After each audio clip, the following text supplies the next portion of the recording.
Glenn, how are you today? Good, Bonnie. It's great to meet you. It's great to meet you too. We've actually kind of met over the years on so that some I've been doing this a long time. So thank you first of all for all the amazing characters that you have given us over the years. My goodness, my kids would never have grown up I don't think properly without your stuff. So thanks so much.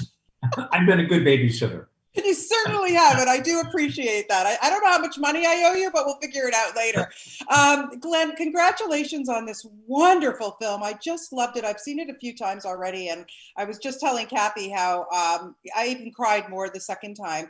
I Oh. wanted to know from you what it was about this story that you chose it to be your directorial debut.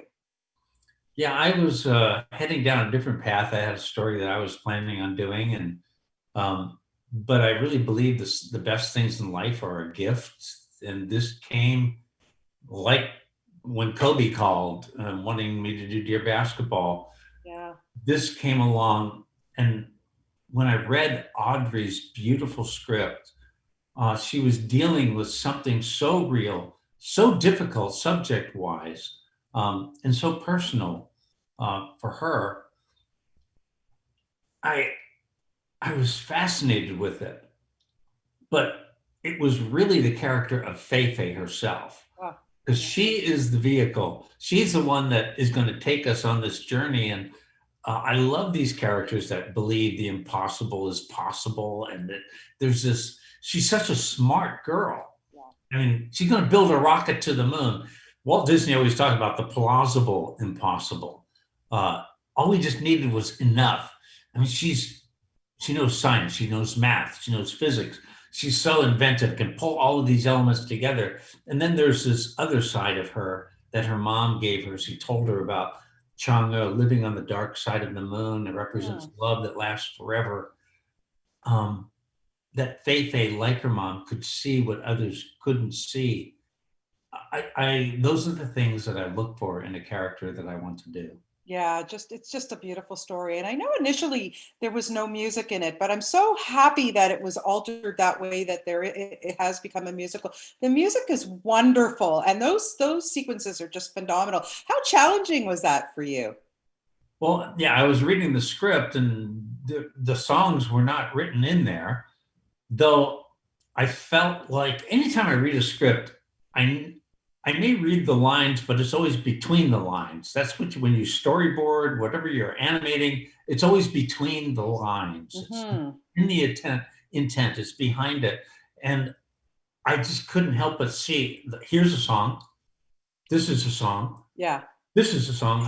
It was like Howard Ashman was sort of speaking in the back of my head, and I could really imagine how these songs would take such difficult material and lift it emotionally. That we were going to take a subject matter that's very mature and um, could be dark, Yeah. um, Yeah. and tell it not intellectually, but tell it emotionally.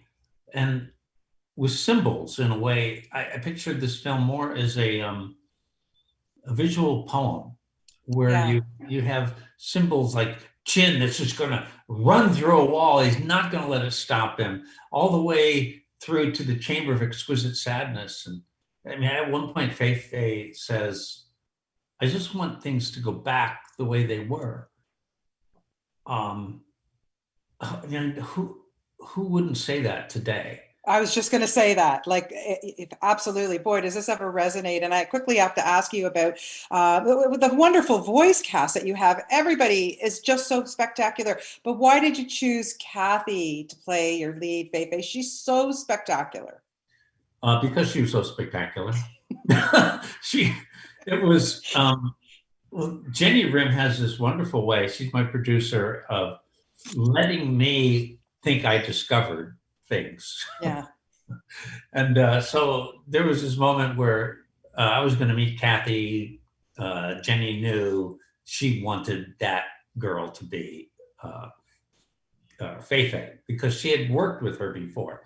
I hadn't, and I didn't even know that that was Jenny's plan. But in talking to Kathy, there was this like light shining out of her eyes. It was just this hope and joy and confidence and intelligence, and she just had this voice that was music to me.